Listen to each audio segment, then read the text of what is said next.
দীর্ঘ 50 বছর আন্দোলনের পর এই বিশ্ববিদ্যালয় প্রতিষ্ঠিত হয়েছে। সারা দেশকে নেতৃত্ব দেবে এই বিশ্ববিদ্যালয়ের ছাত্ররা। আলহামদুলিল্লাহ, দ্বিতীয় স্বাধীনতার পরে তোমরা এসেছো, তোমাদের আর আন্দোলন করতে হবে না, যোগ্যতা অর্জন করে এই দেশকে নেতৃত্ব দিতে হবে।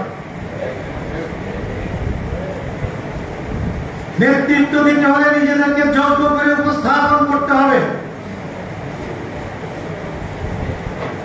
डॉक्टर इकबाल বলেছেন, खुदी को कर बुलंद इतना कि हर तकदीर से पहले खुदा को पहुंचे बंदा बता तेरा रिजा किया है। সত্য ন্যায়ের অস্ত্র নিয়ে প্রাণ চেতনা চাঙ্গা করে সত্তা এত যুদ্ধে তোলো। ভাগ্যলিপি লেখার সময় স্রষ্টা যেন শোধায় তোমায়, বান্দা তোমার মর্জি বলো। তোমার সত্তাকে তুলে ধরতে হবে, তোমাকে উপস্থাপন করতে হবে, সেভাবে যোগ্যতা অর্জন করতে হবে। আমি বেশি কথা বলবো না, সংক্ষেপ করব, শুধু একটি গল্প বলে যে গল্প বলে থাকি, কারণ তোমরা এখানে এসে আরবিতে লিখতে হবে। মাদ্রাসাগুলোতে আরবি আস্তে আস্তে বিদায় হওয়ার পথে।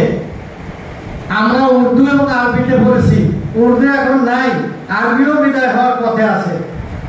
আমি আশা করি আরবি থেকে ভয় পাওয়ার কিছু নাই। আমি একটি গল্পের মাধ্যমে তোমার বুঝিয়ে দেব যে ভয় পাওয়ার কিছু নাই, সামনে এগিয়ে যাও। ওই গল্পটা হলো, কালিদাস পণ্ডিতের নাম শুনেছো তোমরা? তিনি কিন্তু কালিদাস পণ্ডিত হিসাবে পরিচিত, কিন্তু তিনি ছিলেন বোকাশোকা একটা ছেলে, সবচেয়ে বোকা। রাজার মেয়েকে বিয়ে দিতে চায়, কোন ছেলেই পছন্দ হয় না। তাই রাজা সিদ্ধান্ত নিলেন, সবচেয়ে বোকা একটা ছেলে ধরে নিয়ে আসো, তার সাথেই বিয়ে দিব। সে যেহেতু রাজি হয় না, এটা এখন আমি স্বৈরাচারী কায়দায় আমার সিদ্ধান্ত গ্রহণ করব।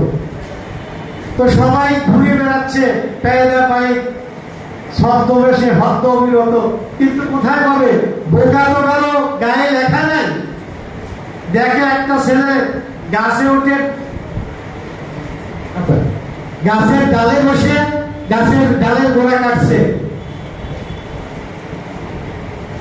বলছে, বাবা তুমি পড়ে যাবে। বলছে, আমার মা ঘড়ি কেটে দিতে বলছে, তুমি আমাকে ভুল বুঝাচ্ছ। কিছু সময় পরেই যখন পড়ে গেছে, তখন দেখলে এই ছেলেটাই বোকা, তাকে ধরে নিয়ে গেছে, যথারীতি বিবাহ হয়েছে। বাসর ঘরে যখন ঢুকেছে, দেখে রাজবাড়ি বাসর ঘরে ফুল দিয়ে বিছানা সাজানো, ও খাটের নিচে গিয়ে শুয়েছে। আর তার স্ত্রী পরে এসে খাটের নিচ থেকে কান ধরে বের করে এনে বলছে, রাতের মধ্যে পালাবি, নইলে তোর জীবনে আর বাঁচতে পারবি না। রাতের মধ্যেই পালিয়েছে। দূরে গিয়ে দেখে এক পুকুরের পাশে বসছে সকালে মেয়েরা শান বাঁধা ঘাট মাটির কলসি দিয়ে পানি নিয়ে যাচ্ছে। ওই মাটির কলসি রাখতে রাখতে শান বাঁধা ঘাট গর্ত হয়ে গেছে। তখন তিনি মনে করেছেন যে মাটির কলসি লাগাতে যদি শান বাঁধা ঘাট গর্ত হয়ে যেতে পারে, আমি কালিদাস পারবো না কেন? তাই তিনি শিক্ষা গ্রহণ করলেন এবং পরবর্তীতে কালিদাস পণ্ডিত হলেন। আমি আশা করি তোমরা আরবি ভালো করে শিখবে, বাংলাদেশ নয় গোটা বিশ্বকে তোমরা নেতৃত্ব দেবে। সেই যোগ্যতা অর্জনের আহ্বান রেখে আমি আমার বক্তব্য শেষ করছি। আসসালামু আলাইকুম ওয়া রাহমাতুল্লাহ।